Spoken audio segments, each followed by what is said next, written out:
अस्सलामुअलैकुम। कैफ 7 आज के लेक्चर का आगाज करते हैं। आज के लेक्चर में हम क्या सीखने जा रहे हैं? आज के लेक्चर में हम सीखेंगे प्रैक्टिस क्वेश्चन की डिस्कशन करेंगे। होम असाइनमेंट आपको दी गई थी, होम असाइनमेंट क्वेश्चन नंबर 2 से 10। अभी तक हमने सिर्फ शीला का एक ही क्वेश्चन किया हुआ है। चलें आज कसर पूरी हो जाएगी। क्वेश्चन नंबर 2 से 10 तक हम डिस्कस करेंगे और इस डिस्कशन में खास तौर पे आपने कंसेप्ट्स तो सीखने ही सीखने हैं, लेकिन आपको ये भी सीखने को मिलेगा कि एग्जाम में केस स्टडीज को किस तरीके से अटेंड करना है। थोड़ा थोड़ा हम हर केस स्टडी, हर 5 टॉपिक के क्वेश्चन के साथ सीखते जाएंगे कि एग्जाम में इसको कैसे अटेंड करना चाहिए क्वेश्चन को। फिर हम जो रेगुलेटर्स हैं किसी भी कंपनी के, जो कंपनी को चलाते हैं लोग, उनके बारे में डिस्कस करेंगे कि वो कौन लोग हैं जो कंपनी को चलाते हैं। कुछ इंटरनल पार्टीज होती हैं, कुछ एक्सटर्नल पार्टीज होती हैं, तो उनके बारे में डिस्कशन करेंगे। रेगुलेटर्स कल हमने ब्रीफली सीखा था ना। रेगुलेटर्स कौन कौन से होते हैं? अथॉरिटीज कौन कौन सी होती हैं? कुछ इंटरनल अथॉरिटीज हैं कंपनी को, कुछ एक्सटर्नल हैं। एक्सटर्नल में कौन कौन था भला? रजिस्ट्रार, कमीशन और कोर्ट। इंटरनल में कौन कौन था? मेंबर्स और डायरेक्टर्स। शाबाश। और डायरेक्टर्स बाज़ औक़ात अपने में से एक चीफ एग्जीक्यूटिव भी अपॉइंट कर देते हैं, जिनके बारे में हम फिर कभी पढ़ेंगे।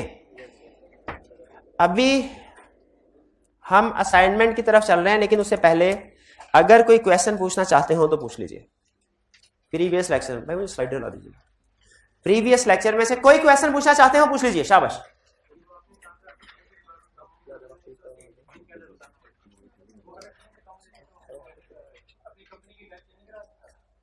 कंपनी की टाइप, अच्छा उन्होंने ये कहा कि सर आपने ये कहा था कि अगर मिनिमम नंबर ऑफ मेंबर्स से तादाद कम हो जाए किसी भी कंपनी की, तो 180 डेज के अंदर अंदर उसको फिल करना जरूरी है, वरना रिमेनिंग मेंबर्स की लायबिलिटी अनलिमिटेड हो जाएगी या वो पर्सनली लायबल हो जाएंगे। तो अगर रिमेनिंग मेंबर इसको फिल करने के बजाय टाइप ऑफ कंपनी को ही चेंज करवा लें तो क्या वो भी करवा सकते हैं? यस, वो भी करवा सकते हैं, वो भी लीगली करेक्ट सोल्यूशन है, लेकिन वो बड़ा मुश्किल है। उससे कहीं ज्यादा आसान काम यह है कि आप एक मजीद नए बंदे को मेंबर बना लें। लेकिन अगर आप जैसे पब्लिक कंपनी में मिनिमम मेंबर्स कितने होते हैं?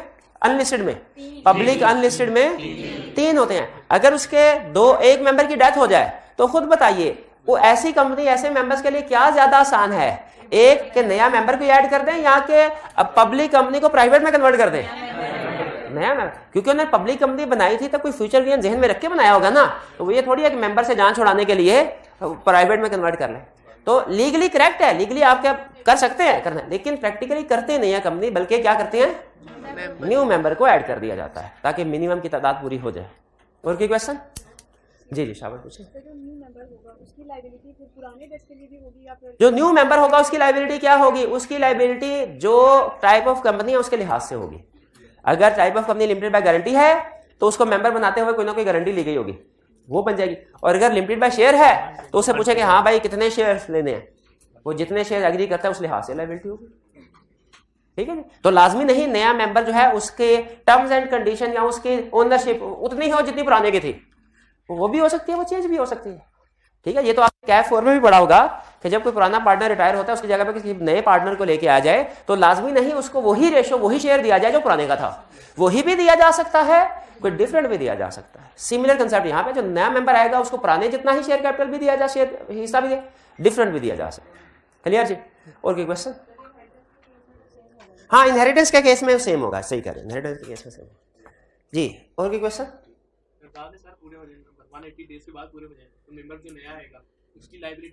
नहीं, नए मेंबर की लायबिलिटी जो है वो लिमिटेड ही रहेगी, चाहे वो 180 दिन के अंदर आए चाहे 180 दिन के बाद आए। जो पुराने मेंबर है ना, जिनको पता था, उनकी लायबिलिटी 180 दिन के बाद अनलिमिटेड होगी। नहीं, जब तक ये लीगल रिक्वायरमेंट पूरी नहीं करते। हाँ जी बिल्कुल। अगर उन्होंने 190वें दिन अपॉइंटमेंट की है नए मेंबर की, ठीक है, तो उनकी लायबिलिटी क्या होगी? 181वें दिन से लेके 190वें दिन तक अनलिमिटेड होगी। उससे पहले या उसके बाद उनके, हाँ जी, उस दिन को काउंट किया, जिस दिन पॉइंट होता है उस दिन को काउंट किया जाता है जी।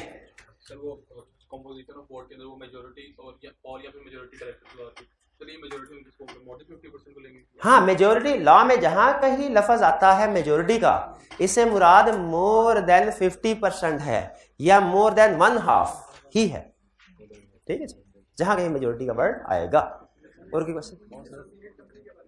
जी एसोसिएटेड कंपनी का लफ्ज कहीं इस्तेमाल हुआ है?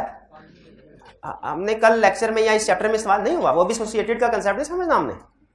अभी होल्डिंग सब्सिडी का मेरे भाई को समझ आया? प्यारे भाई को बता तो सही ना, समझ आया? होल्डिंग की डेफिनेशन सुना। हाँ, जैसे एग्जाम में लिखेंगे, एग्जाम में कैसे लिखेंगे? इंडिया में ऑप्शन आपको पता है, हिंदी में भी सीए के पेपर दे सकते हैं, इंग्लिश में भी दे सकते हैं। पाकिस्तान में ऐसी कोई ऑप्शन नहीं है। पाकिस्तान में तो डेफिनेशन सुनानी तो फिर इंग्लिश में चाहिए ना आपको। मेरा भाई सुना,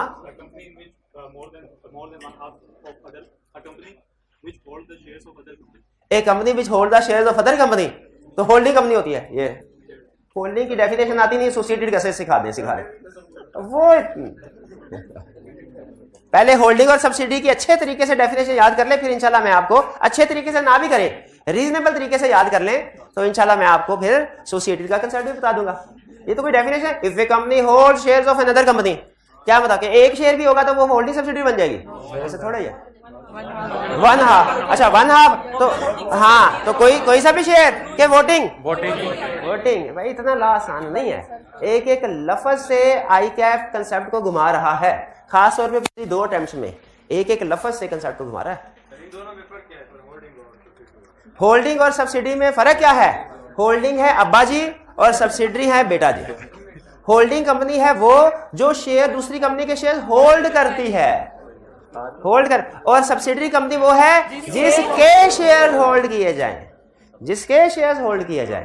ठीक है, जैसे आईएमएफ और गवर्नमेंट ऑफ पाकिस्तान में अगर फर्ज कीजिए कंसेप्ट अप्लाई करें, तो होल्डिंग कंपनी कौन है? आईएमएफ। ठीक है, आईएमएफ जो है उसने पैसे लगाए हुए हैं ना, तो पाकिस्तान सब्सिडरी चले, लेकिन होली और सब्सिडरी नहीं है, चाइना का भी शेयर है। जी और कोई क्वेश्चन?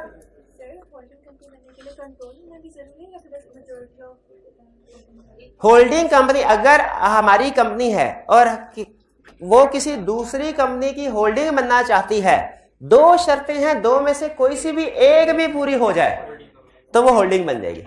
वो 2 शर्तें क्या है? पहली का ताल्लुक पैसों से है, दूसरी का ताल्लुक पावर से है। पहली का ताल्लुक पैसों, क्या मतलब कि more than 1/2 share voting securities hold कर ले, हाँ, डायरेक्टली और इनडायरेक्टली थ्रू इटसेल्फ और थ्रू 1 or more सब्सिडरीज। और दूसरी कंडीशन क्या है? हाँ जी, कंट्रोल है पावर टू अपॉइंट और रिमूव ऑल और मेजोरिटी ऑफ दैट। ठीक है, यानी कंपोजिशन ऑफ बोर्ड कंट्रोल करें, और कंपोजिशन ऑफ बोर्ड को कैसे कंट्रोल किया जाता है वो एक्सप्लेन करता है कि ऑल और मेजोरिटी ऑफ डायरेक्टर्स को पॉइंट या रिमूव करने की पावर आपके पास आ जाए तो कंपोजिशन सब्सिडी बन गई। क्लियर जी? तो होल्डिंग सब्सिडी का रिलेशनशिप शेयर्स की बेस पे भी बन सकता है, डायरेक्टर्स की बेस पे भी बन सकता है। जैसे कंपनी जो पब्लिक कंपनी है वो शेयर इशू कर देती है जनरल पब्लिक को, वहाँ से मतलब कोई आर्टिफिशियल दूसरी कंपनी होल्ड कर ले मोर देन, तो फिर वो होल्डिंग बन जाए, लेकिन वो चाहती नहीं है कि मतलब जो इसने इशू की है कि वो दूसरी कंपनी की होल्डिंग बन जाए। नहीं, वो पाबंदी नहीं लगा सकते। एक कंपनी के शेयर मार्केट में सर्कुलेट कर रहे हैं ना, कोई भी खरीद सकता है, कंपनी ये पाबंदी नहीं लगा सकती कि इसको देने इसको नहीं देने। चलिए अब आते हैं पास्ट पेपर के क्वेश्चन की तरफ। अच्छा, इनमें देखिए आपको 2 तरह के रेफरेंस हो, किसी में एक रेफरेंस होगा, किसी में 2। पहले वाली लाइन क्या बता रही है कि ये आई कैप के पास्ट पेपर का क्वेश्चन है, और आई कैप की जो बुक है टेक्स्ट उसमें भी ये क्वेश्चन है। ठीक है, और अगर कोई क्वेश्चन सिर्फ पास्ट पेपर का हुआ तो ऊपर वाला रेफरेंस होगा, सिर्फ आई कैप का हुआ तो नीचे वाला रेफरेंस, दोनों जगह पे मौजूद है, दोनों रेफरेंस। मास्टर्स लिमिटेड, अब ये इसका मतलब पास्ट पेपर का, जो हमने पहला कंपनी लॉ का क्वेश्चन किया था वो पास्ट पेपर का क्वेश्चन था क्या? नहीं, वो पास्ट पेपर का नहीं था, वो वैसे ही कंसेप्ट। तो इसका मतलब है ये आपकी जिंदगी का पहला कंपनी लॉ का क्वेश्चन है पास्ट पेपर्स का जो अटेम्प्ट करने जा रहे हैं। कह रहा है masters limited type of company बता जल्दी से मेरा भाई। जरूरी थोड़ी है जो उसने पूछा वही मैं पूछूं। पब्लिक कंपनी है, प्राइवेट का पब्लिक कैसे पता चला? लिमिटेड से नहीं, लिमिटेड से ये पता चलता है कि कंपनी है, कंपनी है। पब्लिक कंपनी है ये कैसे पता चला? प्राइवेट का लफ्ज नहीं, शाबाश। अच्छा, लिमिटेड बाय शेयर है कि limited by guarantee? Limited by कैसे पता चला? लिमिटेड बाय गारंटी का लफ्ज नहीं है, शाबाश। अच्छा, होल्डिंग कंपनी है कि सब्सिडरी? ये नाम से पता नहीं चलेगा, होल्डिंग है कि सब्सिडरी है ये नाम से पता, ये आगे क्वेश्चन में फर्दर इंफॉर्मेशन में बताएगा। ठीक है जी, आगे चलते हैं। मास्टर्स लिमिटेड एमएल, अच्छा ब्रैकेट में एमएल लिखा है, इसका मतलब क्या आपको पता ही होगा। क्या कह रहे हैं, आईना जब कभी मैं एमएल लिखूं ना तो इसका मतलब, अच्छा इसका दूसरा मतलब भी है कि अगर आप क्वेश्चन को सॉल्व, क्या आप ये कह रहे हैं क्वेश्चन को सॉल्व कर रहे हो ना तो पूरा मास्टर लिमिटेड ना लिखना, सिर्फ एमएल लिख देना, मैं समझ जाऊंगा, ताकि आपका टाइम बचे। ये आई कैप ने अपना टाइम नहीं बचाया, अपना तो कॉपी पेस्ट करना था, आपके लिए लिखा है एमएल कि आप सोल्यूशन में इसको एमएल लिख के आगे लिखते जाए। Master limited ML has made equity investment, बड़ा इंटरेस्टिंग लफ्ज है इक्विटी। अच्छा मुझे ये बताएं, क्वेश्चन है, क्वेश्चन करके निपटा के आगे कंसेप्ट की तरफ जाएं कि इस क्वेश्चन के अगर एक एक लफ्ज में कोई और कंसेप्ट छुपे वो भी डिस्कस करता जाऊं, वो भी डिस्कस करता जाएं। इसका एक फायदा एक नुकसान है। फायदा ये है कि हर क्वेश्चन के हर लफ्ज के साथ साथ हमारा कंसेप्ट भी बनता जाएगा जो हमने बाद में पढ़ना है, अभी पढ़ते जाएंगे। और दूसरा हमें कंप्लीट एनालिसिस क्वेश्चन का करते जाएंगे कि एक क्वेश्चन 10 एंगल से टेस्ट हो सकता है, आई कैप ने एक से किया, बाकी 9 एंगल कौन से हो सकते हैं फॉर एग्जाम्पल। लेकिन इसका नुकसान भी है, क्या आपका, हाँ करंट टॉपिक जो है वो स्लो हो जाएगा, ठीक है, करंट टॉपिक स्लो हो जाएगा। इसका मतलब ये है कि इस लेक्चर पे, इस टॉपिक पे आपको 2 लेक्चर लग जाएंगे, लेकिन जब वो एडवांस वाले टॉपिक पे पहुंचेंगे ना उस पे 1 लेक्चर लगना था, उस पे आधा लगेगा, इधर टाइम एक्स्ट्रा लगेगा, फ्यूचर का सेव। क्यों? क्योंकि वो कंसेप्ट हम आज पढ़ रहे हैं, क्योंकि ये तो कंफर्म है जो कंसेप्ट इंशाल्लाह आपके सिलेबस में नहीं है ना वो हमने डिस्कस नहीं करना। तो जो हम एक्स्ट्रा डिस्कशन कर रहे होंगे वो बेसिकली एक्स्ट्रा ऑफ सब्जेक्ट नहीं है, एक्स्ट्रा ऑफ दिस चैप्टर है, वो हमने अगले चैप्टर में कहीं पढ़नी होगी। तो ओवरऑल हमारे सिलेबस का टाइम यही रहेगा, ड्यूरेशन हमारी कवरेज की। फर्क सिर्फ यह है कि जो कंसेप्ट इधर सिखाना था वो पहले सिखा रहा होगा, ताकि क्वेश्चन को हर तरीके से आप एनालिसिस करना सीख। क्लियर जी? चलिए आगे चलते हैं। इक्विटी इन्वेस्टमेंट, अच्छा इक्विटी इन्वेस्टमेंट का मतलब क्या है? शेयर। अच्छा इसका मतलब है कोई इक्विटी इन्वेस्टमेंट है तो कोई दूसरी इन्वेस्टमेंट भी होती होगी, वो कौन सी इन्वेस्टमेंट है? Loan investment. लोन इन्वेस्ट, इसका मतलब है लॉ में लफ्ज इन्वेस्टमेंट में इक्विटी भी आ जाती है, लोन भी आ जाता है। अगर कोई कहे मैंने इस कंपनी में इन्वेस्टमेंट की है तो आपका अगला सवाल ये होना चाहिए इक्विटी के लोन वाली। एग्जाम में अगर वो कहेगा ना कि कंपनी ए ने बी में इन्वेस्टमेंट की है तो आपने फौरन अगली बात ये सोचनी है इसमें क्या ये इक्विटी इन्वेस्टमेंट है या लोन इन्वेस्टमेंट है। यहां पे अगर लोन इन्वेस्टमेंट कहता ना, हम कहते हैं कहानी यही खत्म। लोन इन्वेस्टमेंट की बेस पे तो कोई होल्डिंग सब्सिडरी बनती नहीं, ठीक है, लेकिन उसने लोन इन्वेस्टमेंट क्या कहा? इक्विटी। अच्छा अगर वो सिर्फ इन्वेस्टमेंट का वर्ड यूज करता तो हम एज्यूम कर लेते इक्विटी, ठीक है, हाँ दोनों हो सकते थे, लेकिन क्वेश्चन की रिक्वायरमेंट के लिहाज से equity investment in Abbas limited. Abbas limited type of company, public है प्राइवेट? अच्छा पहले बताइए ये कंपनी है कि नहीं है? कैसे पता चला? लफ्ज लिमिटेड से। पब्लिक है प्राइवेट? कैसे पता चला? प्राइवेट है। Limited by share, limited by guarantee, कैसे पता चला? गारंटी नहीं। होल्डिंग के सब्सिडरी, ये नाम से नहीं पता चलेगा, शाबाश। In the light of company 270 state under what circumstances ML में classify AL as its subsidiary. किन सर्कमस्टेंसेस में? वो मोर देन 50% नहीं भाई, मोर देन 1/2। और दूसरा क्या था? Composition of board, controls composition of board. यहाँ पे खत्म हो गया? क्यों नहीं खत्म हुआ? कंपोजिशन ऑफ बोर्ड को ये चीज कंपोजिशन ऑफ बोर्ड को भी एक्सप्लेन करना है, शाबाश। इस क्वेश्चन में कोई प्रॉब्लम?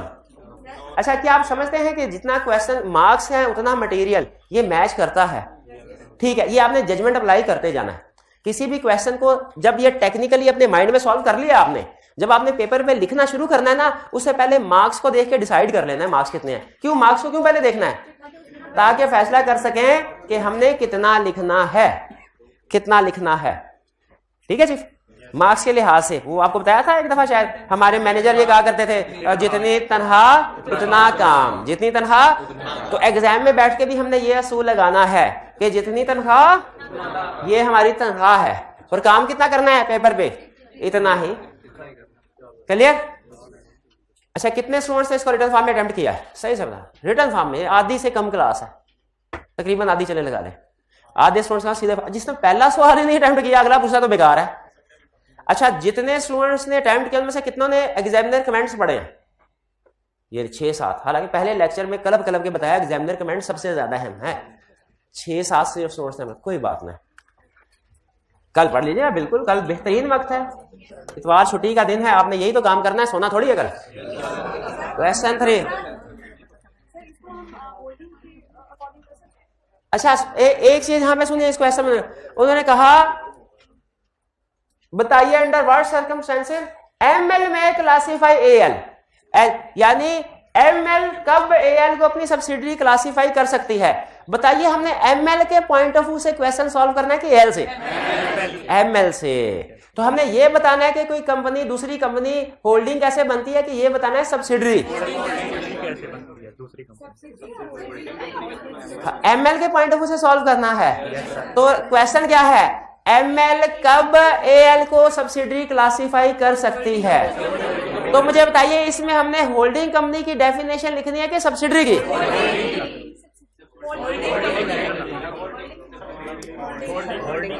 एमएल कब, क्वेश्चन ये है कि एमएल कब एएल को सब्सिडरी बना सकती है? तो कब बना सकती है बताइए? हाँ जी, जब वो यानी उसके एएल के मोर देन 1/2 को ऑन करे या शाबाश शाबाश, बिल्कुल। तो आपने इसमें डेफिनेशन को एज इट इज नहीं छापना, ये अच्छी बात आ गई इनके क्वेश्चन से। एमएल और एएल, ताकि पता चले कौन सी कंपनी शेयर खरीद रही है और किसके शेयर खरीद रही है। तो इस तरह के क्वेश्चन में आपके ऊपर लाजमी है डेफिनेशन को एज इट इज नहीं छापना। में नहीं पता चलेगा कि एमएल खरीद रही है कि एल, बल्कि क्या करना है, नाम लिख के if ML holds more than 1/2 voting securities of AL. ये जब एमएल और एएल के नाम लिखेंगे ना, तो ये वन कंपनी अनदर कंपनी का मसला ही खत्म हो जाएगा।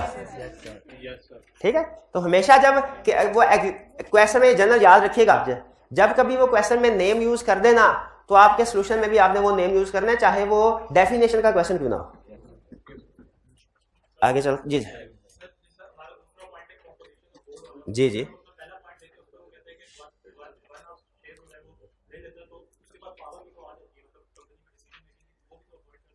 अच्छा, क्वेश्चन का यह है कि 2 पॉइंट्स है सर इसमें। अगर पहला पॉइंट भी पूरा हो जाए तो वो होल्डिंग सब्सिडी का रिलेशनशिप तो बन जाएगा। क्या दूसरा पॉइंट लिखना जरूरी है? यस जरूरी, क्योंकि हमें नहीं पता वो कौन सा पॉइंट पूरा कर दे।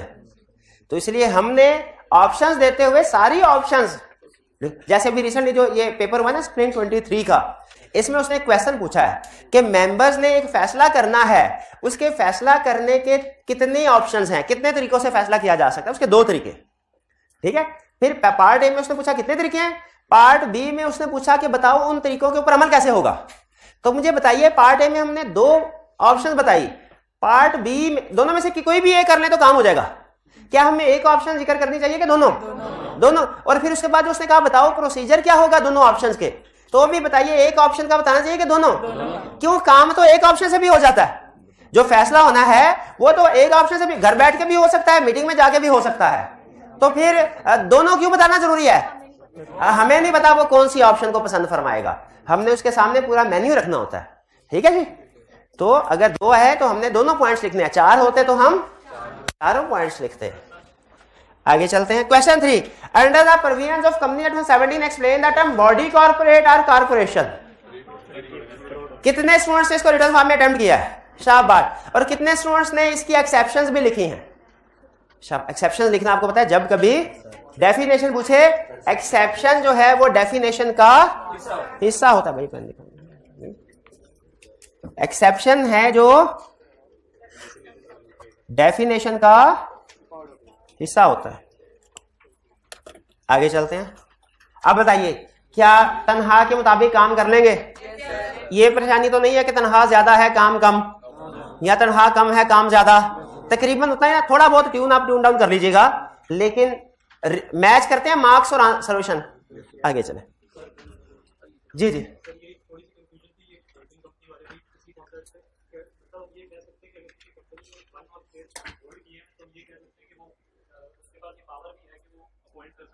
हाँ जी, बिल्कुल बिल्कुल बिल्कुल बिल्कुल सही कह रहे हैं, बिल्कुल सही कह रहे हैं। ठीक है, नहीं अगर मैंने बताया था ना, अगर ज्यादातर स्टूडेंट से रेलिवेंट कोई सवाल होगा तो मैं खुद दोहरा दूंगा। ठीक है, अगर मैं उन स्टूडेंट्स का क्वेश्चन नहीं दोहरा रहा तो इसका मतलब है वो एक के लिए रेलिवेंट है, बाकी के लिए रेलिवेंट नहीं है। ठीक है, बाकी कुछ स्टूडेंट एक्स्ट्रा सोच रहे होते हैं, कुछ एक्स्ट्रा नॉलेज हासिल कर रहे होते हैं, वो उनके लिए, वो सबके लिए वो जरूरी नहीं होता। ठीक है, question 4, mention the status of following organization that is whether company or body corporate or both or none. कह रहा है बताओ स्टेटस बताओ, तैयार हैं? चलिए, अच्छा आप ऐसा कीजिए, अपने नोट्स बंद कर दीजिए, नोट्स बंद कर दीजिए, नोट्स बंद कर दीजिए। सिर्फ इस एक छोटे से काम, आपको अंदाजा नहीं होगा, एक छोटी सी एक्टिविटी से ना अब आप ज्यादा फोकस हो गए, ठीक है, अब आप ज्यादा सोचेंगे, थोड़ा सा परेशान भी हो गए। भाई ना कर यार ऐसे, तुझे निशाने हैदर थोड़ी मिलने इसके जवाब पे, कुछ नहीं होता, सही बताएगा फिर भी कोई फर्क नहीं पड़ेगा, गलत बताएगा फिर भी कोई फर्क नहीं पड़ेगा। Yes sir. Mention the status of following organisation whether company body corporate both are. पहला, orange limited is a company incorporated in Pakistan and is operating branch office through around the globe. Body corporate भी है, company भी है, Pakistani law के मुताबिक company भी है, शाबाश। Second, orange incorporation is a company incorporated in USA and is operating a branch office in Pakistan. Body corporate भी है, फॉरेन भी है, शाबाश। Third, XYZ housing cooperative society registered as body corporate under laws related to cooperative society. Body corporate खुदा का खौफ करे, क्या तो रहा है बॉडी कॉर्पोरेट, हाँ एक्सेप्शन है, अंडर कंपनी लॉ ये बॉडी कॉर्पोरेट नहीं है, अंडर अपने लॉ हो तो हो, अंडर कंपनी लॉ ये बॉडी कॉर्पोरेट एक्सेप्शन में है। शाबाश, दो एक्सेप्शन थी ना, दूसरी कौन सी थी? हाँ स्टैट्यूटरी बॉडी रेलिवेंट, और ये स्टैट्यूटरी बॉडी वाली नहीं थी, वो फेडरल गवर्नमेंट वाली नहीं थी, दूसरी एग्जेम्पशन दे देकर फेडरल गवर्नमेंट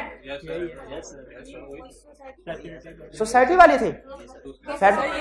ओके ओके, ये बहरहाल बॉडी कॉर्पोरेट नहीं है, कोऑपरेटिंग सोसाइटी। आगे चलते हैं। 4, orange incorporation is a company incorporated in USA and is operating a branch office in Pakistan. यहां तक रुके, बॉडी कॉर्पोरेट भी हो गई, फॉरेन कंपनी भी हो गई। आगे, कंसर्न्ड मिनिस्टर, ये बात कर रहा था, concerned minister of federal government notified that orange incorporation shall not be considered a body corporate. तो बॉडी कॉर्पोरेट तो नहीं रही, अब फॉरेन कंपनी है, फॉरेन कंपनी है, कॉर्पोरेट लार्जर नहीं है, लार्जर तो जनरल बॉडी कॉर्पोरेट लार्जर है, फॉरेन कंपनी, अगर बॉडी कॉर्पोरेट नहीं है फॉरेन कंपनी, क्योंकि बॉडी कॉर्पोरेट के पॉइंट्स कौन कौन से थे? आगे दे, एक कंपनी और दूसरा, एक थे मतलब कि बाहर कॉर्पोरेट, हाँ जी, एक था कि अगर किसी दूसरे इलाके अंदर इनको, हाँ, तो ये चूंकि पाकिस्तान में ऑपरेट कर रही है, हम इसे फॉरेन कंपनी का नाम देंगे, बॉडी कॉर्पोरेट का नहीं देंगे, ठीक है, बॉडी, क्योंकि एक्सेप्शन है ना, हमने हर टाइप को अलग-अलग कमेंट करना है। बॉडी कॉर्पोरेट नहीं, मैं आपकी बात समझ गया, आपकी बात समझ गया, लेकिन फॉरेन कंपनी की डेफिनेशन में तो फॉल कर रही है, फॉरेन कंपनी की डेफिनेशन फॉल कर रही है ना, फॉरेन कंपनी लिख देंगे। या चले खुद बताइए मुझे, एग्जाम में हम बैठे हैं, बॉडी कॉर्पोरेट नहीं है, इनका पॉइंट ऑफ व्यू है कि सर फॉरेन कंपनी भी नहीं होना चाहिए, हालांकि फॉरेन कंपनी है लेकिन चूंकि बॉडी कॉर्पोरेट नहीं है तो वो उसके अंदर फॉरेन कंपनी भी नहीं। मैं क्या ऑप्शन एग्जाम में सिर्फ बॉडी कॉर्पोरेट के ऊपर कमेंट करूं या दोनों पे कमेंट कर दूं? दोनों पे कमेंट, दोनों पे कमेंट करने वाला ज्यादा सिक्योर है, ज्यादा सिक्योर है, ठीक है, दोनों पे नहीं। Next, 5th, orange incorporation company incorporated in USA and is operating a branch office in Pakistan. है जी बॉडी कॉर्पोरेट और फॉरेन कंपनी भी है। चलिए, ये आपका टाइप्स ऑफ कंपनी का कंसेप्ट टेस्ट कर रहा है, ठीक है। सेकंड वाला ओरिजिन का, हाँ जी बिल्कुल, इसको हम ब्रांच ऑफिस की वजह से कह रहे हैं कि ये फॉरेन कंपनी। अगर सिर्फ यहां तक बात कह के खत्म कर देता, हम कहते हैं बॉडी कॉर्पोरेट है। अब ब्रांच ऑफिस की वजह से हमने कह दिया कि ये body corporate foreign company. Next, securities of Engro fertilizer limited. Securities किसको कहते हैं? Are allowed to be traded on Pakistan stock exchange PSX। PSX मतलब Pakistan stock exchange. That is, people can buy and sell those securities using the mechanism provided by PSX. What is the type of this company? Body corporate है, public company है, limited by shares है, और सबसे अहम listed company है। सबसे अहम listed company है। अच्छा, सोल्यूशन में शायद बाकी उसने नहीं बताया, लेकिन ये बाकी भी तो है, जैसे ये लिमिटेड बाय शेयर भी तो है, पब्लिक कंपनी भी तो है, प्राइवेट कंपनी भी तो है। अच्छा, वो नहीं है, शाबाश शाबाश। चलिए, B, Pak Arab refinery company limited PARCO, a joint venture between government of Pakistan and the Emirates of Abu Dhabi, was incorporated as a public limited company 1974। The government of Pakistan holds 60% of the shareholding while 40% of shares are held by Emirates of Abu Dhabi. What is the type of this company? Public sector company. शाबाश. Public sector company कौन सी company होती है? हाँ जी, जिसके government मोर। अच्छा, अब उसने ना यहाँ पे एक कंसेप्ट को ना रिसेंटली ये जो पेपर स्पिन 23 इसमें एक एमसीक्यू में ट्रिकी वे में टेस्ट कर लिया। उसने ये नहीं पूछा कि ये पब्लिक सेक्टर कंपनी है कि नहीं, उसने कहा ये इसी तरह की एक कंपनी का नाम देके कि एक पब्लिक सेक्टर कंपनी है, उसके मेजोरिटी ऑफ डायरेक्टर्स कौन अपॉइंट करेगा? पब्लिक कंपनी नहीं है, पब्लिक सेक्टर कंपनी है। हाँ जी, गवर्नमेंट ही करेगी, क्योंकि पब्लिक सेक्टर कंपनी होती ही वो है मोर देन 60%। तो नॉर्मली जिसके शेयर्स होते हैं, नॉर्मली जिसके जितने शेयर्स होते हैं उसके पास उतनी ही ज्यादा पावर होती है, उसके पास उतनी ही ज्यादा पावर होती है। See, XYZ Limited is a public company registered under Company Act 2017 and also listed on Pakistan Stock Exchange. Government has no direct or indirect investment in this company. What is type of this company? Public company है, listed है, public sector तो हरगिज नहीं है, limited by shares। शाबाश। D, ABC Limited owns 100% shares of, हाँ, सिर्फ subsidy नहीं कहना, होली ऑन सब्सिडी कहना है। एबीसी लिमिटेड XYZ लिमिटेड की गलत है, उसकी होल्डिंग है, ठीक है, एबीसी होल्डिंग है, XYZ लिमिटेड सब्सिडरी। जी बिल्कुल, तो ये होल्डिंग सब्सिडरी लिखते हुए आगे कंपनी का नाम भी सही लिखना है। जी ये जो पार्को कंपनी, हाँ जी, ये मतलब इसको लिस्टेड भी कहेंगे सर? क्या इसको लिस्टेड भी कहीं नहीं? ये कहीं उसने कहा स्टॉक एक्सचेंज में लिस्टेड है? नहीं, लिस्टेड नहीं। अब आप पूछे क्या इसको हम सब्सिडरी कहेंगे? क्योंकि गवर्नमेंट ने 60% शेयर्स खरीदे हैं। हाँ, वो कंपनी तो नहीं है ना, गवर्नमेंट कंपनी नहीं है। 6, हिल लिमिटेड ओन्स 40% वोटिंग सिक्योरिटी। अच्छा, हिल लिमिटेड बताइए, लिमिटेड बोर हो रहे होंगे, लेकिन मुझे पता है ये प्रैक्टिस ही पक्का करेगी। ये कौन सा टाइप ऑफ ऑर्गेनाइजेशन है? कंपनी। कैसे पता चला? लिमिटेड शेयर, पब्लिक है प्राइवेट? पब्लिक। शाबाश। Limited by share, limited by guarantee, limited by share. शाबाश। आगे कह रहा है ओन्स 40%। आगे वोटिंग सिक्योरिटीज कह रहा है, वोटिंग सिक्योरिटी किसको है? शेयर्स। अच्छा, अगर भी वोटिंग सिक्योरिटीज है तो कोई नॉन वोटिंग सिक्योरिटीज भी होंगी, वो डिबेंचर। डिबेंचर का कंसेप्ट पढ़ा हुआ आपने? किसने? मैंने बताया था, मैं R2 तो नहीं मैं पढ़ा था। अच्छा, R2 में भी पढ़ा था, ठीक है ठीक है। मैंने कहाँ पढ़ाया था? इसी ये 1-2 दिन पहले, इस कैप 7 में तो नहीं पढ़ाया। चलिए आगे। Voting securities in stone limited only, but has यानी पावर 40% है, but has the power to appoint or elect the majority of directors due to contractual arrangement with other share holders. लेकिन मेजॉरिटी ऑफ डायरेक्टर्स अपॉइंट करने के बाद तो क्या हुआ? हिल और स्टोन क्या हुआ? हिल और स्टोन कह रहा है रिलेशनशिप बताओ, हिल और स्टोन में क्या रिलेशनशिप हुआ? Holding subsidy. कौन होल्डिंग है? Hill is holding, stone is subsidiary. क्यों? रीजन लिखे, बिल्कुल। आगे चलते हैं। स्टोन कहानी खत्म नहीं हुई, कह रहा है stone limited holds 80% voting securities इन स्टाइलिश स्टोन्स लिमिटेड। स्टोन और स्टाइलिश भी होल्डिंग सब्सिडरी है। लेकिन एक चीज और बतानी है आपने, हिल और स्टाइलिश। शाबाश। यहां पे अगर आप देखें ना तो जिसने जो स्ट्रक्चर दिया है, ऊपर हिल,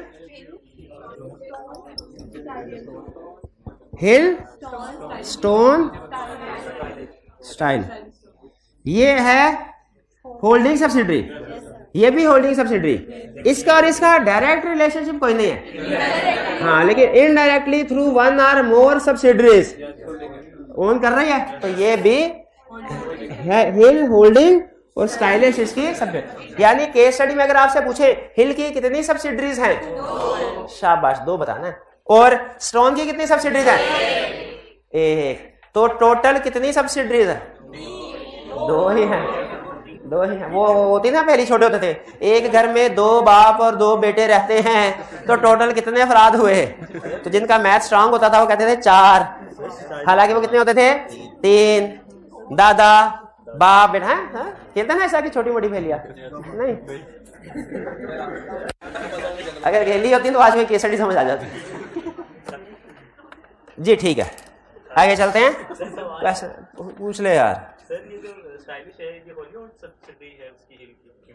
स्टाइलिश हिल की होली ऑन सब्सिडरी है?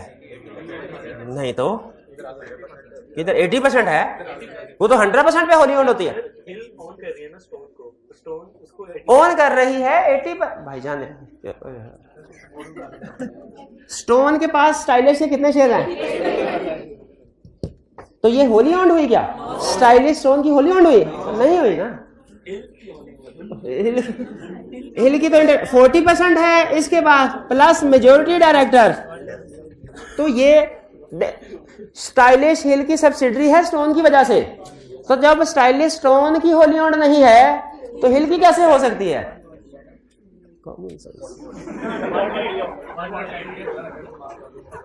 भाई ये क्लियर हो गया। अच्छा, इसमें सबसे अहम चीज ये थी कि आपने हिल और स्टोन और स्टाइलिश का रिलेशनशिप तो बताना ही है, साथ ही साथ चूंकि इसके अंदर इनडायरेक्ट हिल और स्टाइल, ये ज्यादा अहम था, ये ज्यादा अहम।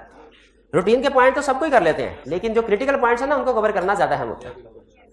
7 कागान रेशम limited KRL holds 60% shares out of total paid up capital of another public company named Narayan silk limited NSL। यानी अब इसमें आ गया, इसको इसी तरीके से कर लें।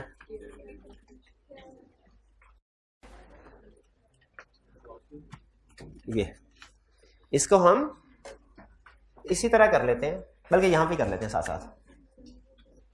नहीं नजर, चलो ठीक है, ये इधर कर लेते हैं। वो कह रहा है KRL holds 60% shares out of total, ऊपर KRL NRL NSL और ये 60% शेयर है। KRL is holding and NSL is subsidiary because more than 1/2 voting securities of NSL are held by KRL। ये लाइन समझ आई जो बोली? आगे कह रहा कहानी आगे चल। NSL further owns 40% shares of Thandiani ice cream limited TIL। NSL has also entered into an agreement with other shareholders of TIL to appoint 4 out of 7 directors in the board of directors of TIL। Relationship बताना है, तो अगली एक company आ गई TIL। NSL के TIL में 14% share हैं plus majority of directors. 4 out of 7 majority होते हैं, मेजोरिटी ऑफ डायरेक्टर। रिलेशनशिप बताना है। स्टेप नंबर 1 KRL और NSL होल्डिंग, NSL और TIL किस वजह से? ये था शेयर होल्डिंग की वजह से, ये बोर्ड कंपोजिशन कंट्रोल। और KRL और TIL हाँ किस वजह? इनडायरेक्टली रिलेशनशिप की वजह से। क्लियर हुई ये बात? आगे चलते हैं हम। Question 8 mount Everest limited is a company limited by share. वो तो पहले ही बता था हमें, बताने की क्या, माउंट एवरेस्ट नाम से पता चल गया। It has issued 1 million shares with nominal value यानी फेस वैल्यू ऑफ ₹100 ईच। तो इसका शेयर कैपिटल कितना हुआ? 1 million मल्टीप्लाई बाय 100 यानी 100 million। इतनी मुश्किल कैलकुलेशन कैसे कर लेते हैं आप लोग? Company goes bankrupt in 2019। Is mister D a person जो कि 125,000 शेयर होल्ड कर रहा है, liable to pay any debt of company in following cases? Shares are fully paid, shares are paid only for ₹80 per share 20, तो एक share पे 20 liability है, तो डी की कितनी लायबिलिटी हुई? 125 मल्टीप्लाई बाय 20 अनपेड। 2.5 नहीं 0.25 मिलियन या 2.5 लाख नहीं है, ठीक है 2.5 ठीक है, सही कह रहे हैं भाई, सही कह रहे हैं। आगे चलते हैं। क्वेश्चन 9 राहील, अच्छा ये वो क्वेश्चन है जो आप बार बार पूछते हैं। Raheel and his father Rashid are only members in RR private limited. 2 ही मेंबर है, तो ये तो मस्ट था कि प्राइवेट कंपनी हो, मस्ट प्राइवेट। 2 मेंबर, बिल्कुल ठीक है। Upon death of Rashid all the state including shares in RR private limited were transfer to Raheel being the only heir on 25 April 2020। एक ही उसका वाली वारस था, उसी को सारी की सारी प्रॉपर्टी ट्रांसफर हो गई शेयर समेत 25 अप्रैल को। ठीक है जी। अब इसका मतलब यह है कि 25 अप्रैल को इस कंपनी का मेंबर कितना है प्राइवेट कंपनी, अभी एसएमसी नहीं है। अब मुझे बताइए इसके लिए क्या आप इसके लीगल एडवाइजर हैं, क्या सजेस्ट करेंगे? एसएमसी में कन्वर्ट करवा लें कि नया मेंबर कोई? वो आसान है, लीगली एसएमसी में भी कन्वर्ट करवा सकता है, लेकिन आसान है कि नहीं। Rahil carried on business alone till 14 December 2020 when he transferred some of the shares to 2 of his family members. What are the legal consequences of this situation? 180 days पूरे हो गए, गिनना शुरू कर दे 25 अप्रैल से। 25 अप्रैल को शामिल करना है, 25 अप्रैल से गिनने 180 दिन किस डेट को पूरे होते हैं? ये 180 दिन गिने। कैलकुलेटर आपको बताया नहीं, एक दफा बताया नहीं था आपको कि कोई भी चीज जो आप सीखते हैं नई चीज, वो 10% पढ़ने से आती है और 90% करने से आती है। तो जब आप यूं देख रहे होते हैं ना सर क्या कर रहे हैं, और जो सर करने समझ आ रहा है, तो आप सिर्फ 10% सीख रहे होते हैं। लेकिन जब आप खुद से कैलकुलेटर पे डेज को कैलकुलेट करना शुरू करते हैं तो 90% सीख रहे होते हैं। तो नई चीज सीखनी है पढ़ने देखने से नहीं, करने से आती हैं, करने से। ये मैं नहीं कहता, रिसर्चर कहते हैं, माने ना माने। कब? 21 अक्टूबर। इसका मतलब है 22 अक्टूबर से इसकी लाइबिलिटी अनलिमिटेड होगी। 22 अक्टूबर से 14 दिसंबर तक जो दरमियानी पीरियड है, इसमें जितने भी डेट्स आए हैं, इसमें इसकी लाइबिलिटी क्या होगी? क्या? अनलिमिटेड। ये समझ आया अनलिमिटेड वाला कंसेप्ट था? चलिए आगे चलते हैं। ये जॉइंट ओनर होता था, हम उसको एक कंसीडर करते हैं, एक कंसीडर करते हैं। 10 ये जॉइंट मेंबर। सुना नहीं उसने आपकी बात, उसने वही क्वेश्चन दे दिया। कह रहा है secretary has recently joined ABC private limited. She informed the CEO that the membership of the company has crossed the maximum number provided under the companies act 2017। उसने कहा मेंबर्स की तादाद मैक्सिमम से बढ़ गई है। ये C5 लेवल का क्वेश्चन था, कि आपने मेंशन नहीं किया और यहाँ पे, लेकिन ये C5 लेवल से C5 के पेपर से है। क्रॉस द मैक्सिमम, लेकिन ये पुराना क्वेश्चन है। 20 साल पहले सीए करने आ जाते तो अब तक चार्टर्ड अकाउंटेंट होते हैं। नहीं, 10 साल पहले भी हो चुके होते हैं आसान पेपर से। कारपोरेट मेंबर्स मतलब कंपनीज कितने हैं? 14। इंडिविजुअल्स कितने हैं? Joint share holders 3 million shares held by 4 members jointly. ये 4 करके उसने 52, उसने पब्लिक कंपनी बना दी थी। तो हालांकि ये 4 नहीं, इधर 1 होना चाहिए और नीचे 49। अब बताइए क्या कोई सजेस्ट करते हैं आप? कुछ भी सजेस्ट नहीं करना, कोई हाँ प्राइवेट कंटिन्यू करते रहे। अच्छा अगर यहां पे होता 15 तो यहां पे आंसर आता 50 पे पब्लिक में कन्वर्ट होना लाजमी है कि नहीं? नहीं, क्योंकि मैक्सिमम नंबर है 50। शाबाश, ये क्लियर हो गया जी। टाइम खत्म कैसे हो गया? 5 मिनट हैं। चलिए क्वेश्चन खत्म हो गए। वैसे 5-6 मिनट है, नया टॉपिक तो स्टार्ट है, कल कर लेंगे फ्रेश माइंड के साथ। चलिए फिर रिटन क्वेश्चन आपने करके लाने हैं सारे रिटन फॉर्म। चलिए आज का लेक्चर यहाँ खत्म करते हैं। अल्लाह हाफिज।